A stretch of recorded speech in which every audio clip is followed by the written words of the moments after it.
Okay guys, hello again. Out in the woods, beautiful October morning. There's been a bit of rain this morning, but no reason to stay in the house. Sun's out now, and I'm going to have a brew in the woods. Thought I'd bring you along. We're just going to dander through a little part of the woods that I often come to, and there's plenty of dry wood just waiting to be harvested for a wee bit of kindling for a brew. So let's get on with it. So we've got a small sustainable fire going, and let that get down into an ember bed, and then I can get a wee brew on. Conditions are very damp. Gathered a few bits of wood, used my fire kit, just a ferro rod or metal match, whatever you want to call it, and a feather stick, and then just the wee bits of kindling that I gathered, and that's taken off nicely.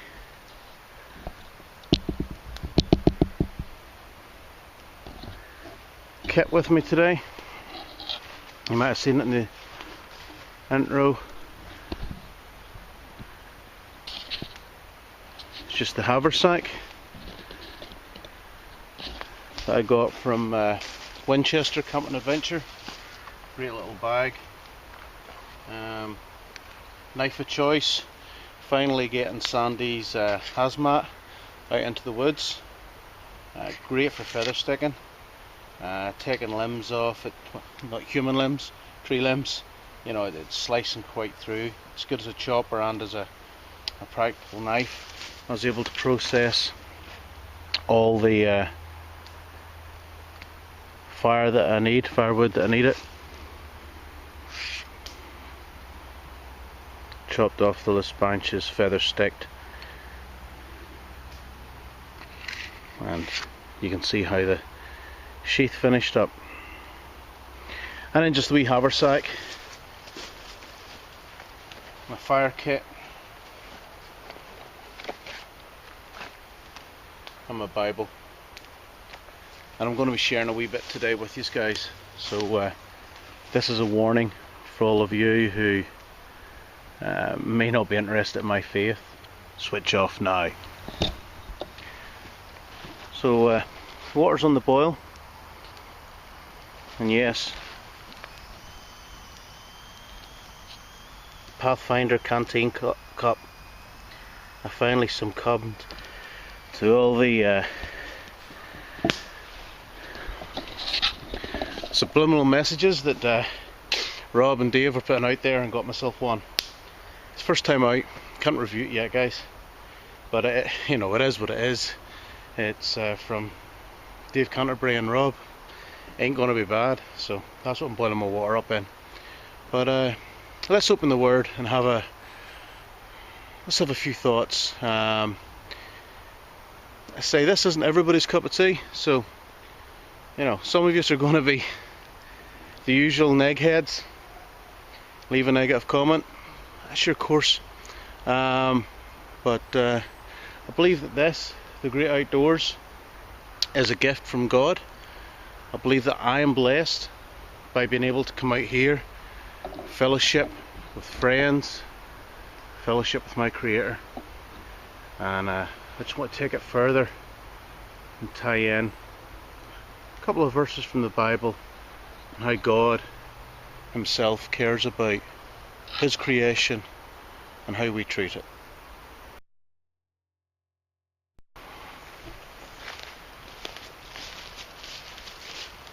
Again guys, this is just a few thoughts I want to share with you. Take or leave what you like and don't like, but I'm reading from Romans chapter 8 verse 22, and it says this: we know that the whole creation has been groaning as in the pains of childbirth right up to the present time. And these wee thoughts I've given a title to as Earth Pains.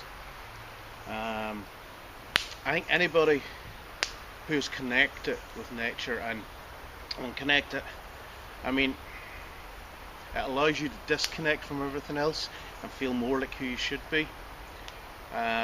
Whenever you walk below a tree, a bird at the top of it will fly away.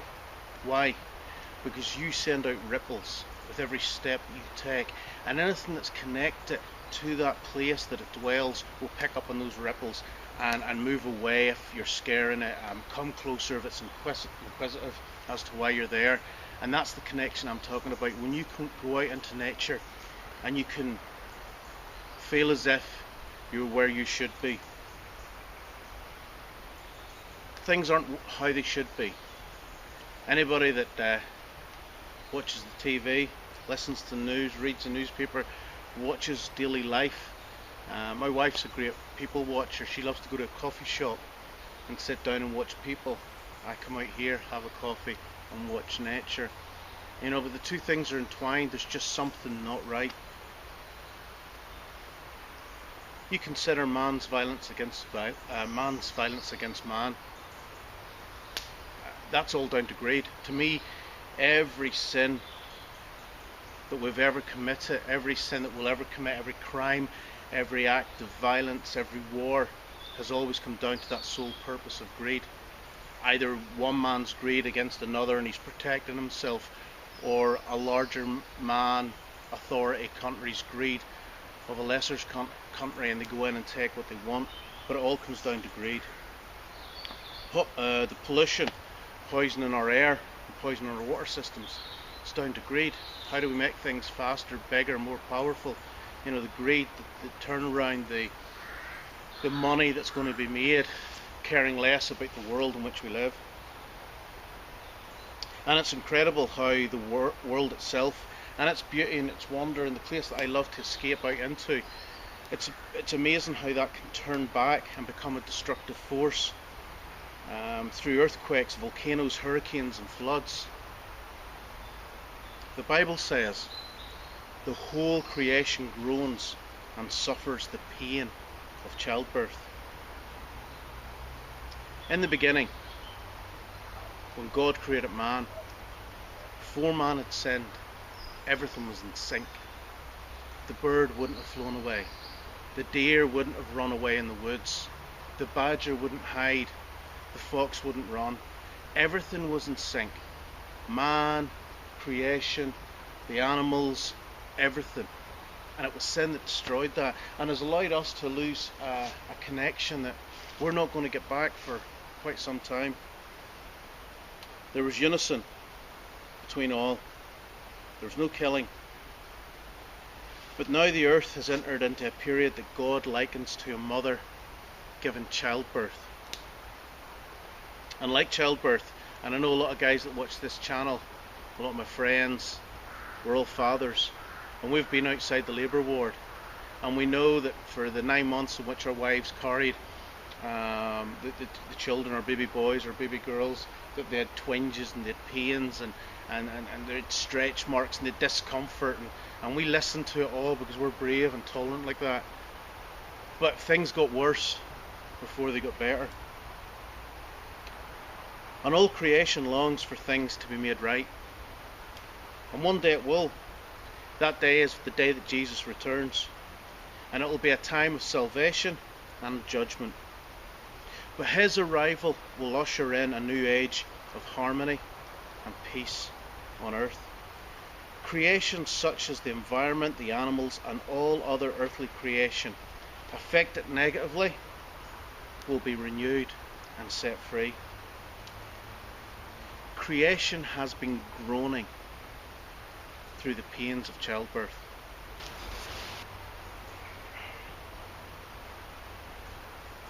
As I was saying, creation has been groaning through the pains of childbirth. This leads me to believe that creation itself was created to bear something. You wouldn't go through childbirth if there wasn't going to be a baby at the end. You wouldn't go through a stretching or a challenging experience if there wasn't going to be a reward at the end of it. In the verses before what I shared, it read that creation will be liberated from the bondage, and I believe that bondage is the bondage of decay. We all know that from the moment we're born we start to die, and we can see how the seasons change. Trees, as they burst forward in spring and they flourish in summer, and then they die off again in autumn and shed their leaves, and the pain that they go through and all the rest of creation offers to give us beauty and splendour to live in. All that decay is going to go. I am brought to the thought that through this labour that creation's groaning, the stretching, the pains, the volcanoes, the eruptions, man turning against man, that creation will no longer decay, but be brought into freedom and glory for the children of God. That's you and that's me. That's what we were created to be, children of God. And that brings me right back to the fact that if creation's doing all that, it's doing it for a reason, because it was created for us.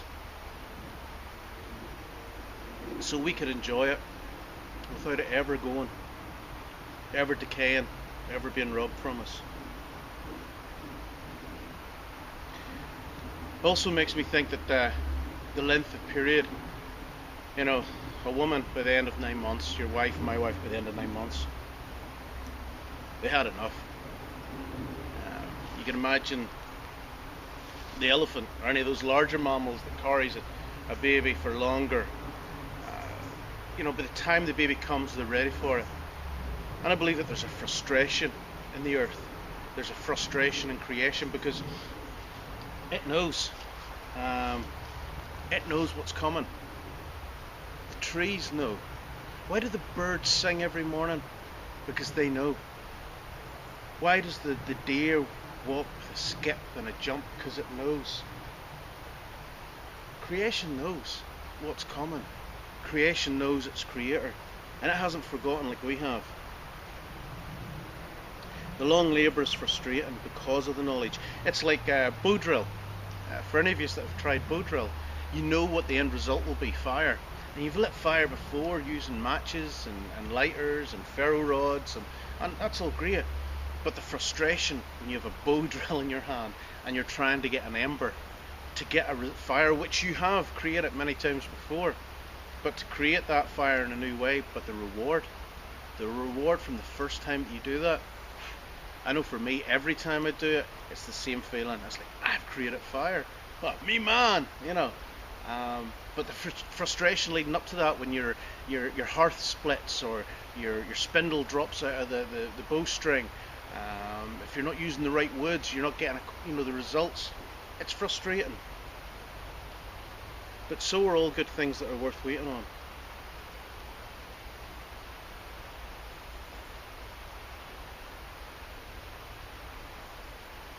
I can only imagine that creation itself feels that frustration. There is something so great coming. And in these section of verses says, it's not even worth comparing our sufferings here on earth, because how great the glory is to come will be so much more.